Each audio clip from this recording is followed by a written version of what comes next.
नमस्कार. मराठी किचनमध्ये तुम्हा सर्वांचे खूप खूप स्वागत. बाहेर उन्हाचा तडाखा वाढतोय. अशा वेळी शरीराला आतून थंडावा देणारं काहीतरी हवं असतं. आज आपण बनवणार आहोत महाराष्ट्राचं पारंपरिक सुपर ड्रिंक म्हणजे नाचणीचे आंबील.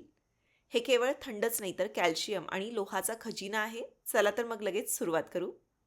तर या ठिकाणी साधारणपणे पाव कप नाचणीचं पीठ घेतलेलं आहे.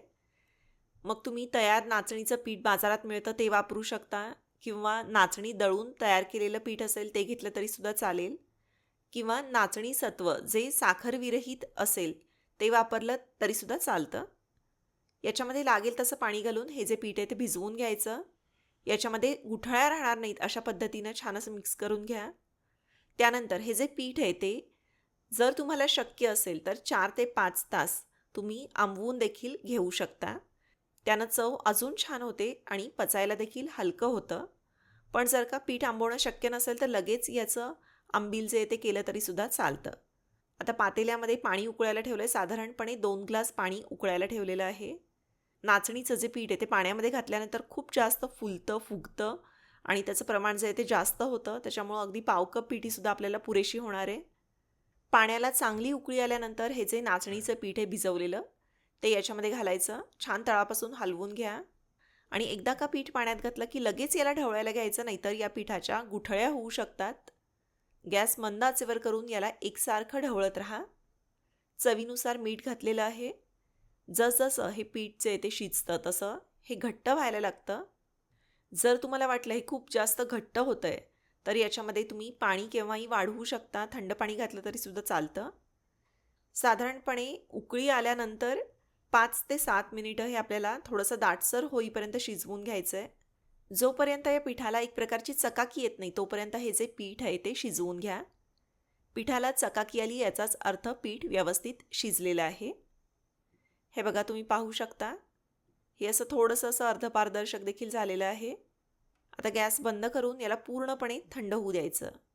महत्त्वाची गोष्ट म्हणजे पीठ थंड झाल्याशिवाय याच्यामध्ये ताक किंवा दही मिक्स करायचं नाही आहे, नाहीतर ते फाटू शकतं. ही काळजी नक्की घ्या. हे बघा पीठ असं पूर्णपणे थंड करून घेतलेलं आहे. आता हे एका मोठ्या भांड्यामध्ये काढते मिक्स करण्यासाठी. त्यानंतर याच्यामध्ये साधारणपणे 1 कप दही घातलेलं आहे. जर का ताक तयार असेल तर डायरेक्टली तुम्ही 2 कप ताक याच्यामध्ये घातलं तरीसुद्धा चालतं. आता दही घातलेलं आहे त्याच्यामुळे याच्यामध्ये पाणी वाढवलं. तुमच्या गरजेनुसार तुम्हाला किती पातळ हवं आहे त्याच्यानुसार याच्यामध्ये पाणी ॲड करा. हे सगळं मिळून जे ते भरपूर असं आंबील होतं. आता हे सगळं छान एकजीव होईपर्यंत याला ढवळून घ्यायचं आहे. छान याला 5 मिनिटं रवीनं असं घुसळून घेतलं आहे. आता याच्यामध्ये अर्धा चिरलेला कांदा घातलेला आहे. कांदा देखील उन्हाळ्यामध्ये थंडावा देतो. ज्यांना कच्च्या कांद्याचा वास आवडत नाही त्यांनी कांदा नाही घातला तरीसुद्धा चालेल. त्यानंतर हिरव्या मिरचीचे तुकडे घातले. भरपूरशी बारीक चिरलेली कोथिंबीर घातली. त्याचप्रमाणे तुमच्या आवडीनुसार याच्यामध्ये जिरेपूड किंवा किसलेलं आलं किंवा ठेचलेला लसूण देखील घालू शकता. त्याचप्रमाणे याला काही जण जिरे आणि साजूक तुपाची आणि हिंगाची फोडणी देखील देतात. तसं केलं तरीसुद्धा चालेल. तुमच्या आवडीनुसार याच्यामध्ये लागतील तसे बदल तुम्ही करू शकता. सगळं छान असं एकजीव होईपर्यंत घुसळून घेतलं आणि आपलं थंडगार असं नाचणीचं आंबील जे ते तयार झालेलं आहे. नाचणीमध्ये कॅल्शियम भरपूर असतं जे हाडांसाठी चांगलं आहे आणि उन्हाळ्यामध्ये होणाऱ्या डिहायड्रेशनचा त्रास या आंबीलमुळं कमी होतो. पोटासाठी पचायला अत्यंत हलकं आहे. तर उन्हाळ्यामध्ये हे थंडगार असं नाचणीचं आंबील नक्की बनवून पहा. त्याचप्रमाणे रेसिपी कशी वाटली ते मला कमेंटमध्ये सांगायला विसरू नका. व्हिडिओ आवडला असेल तर व्हिडिओला लाईक करा आणि मराठी किचनला सबस्क्राईब करा. पुन्हा भेटू. धन्यवाद.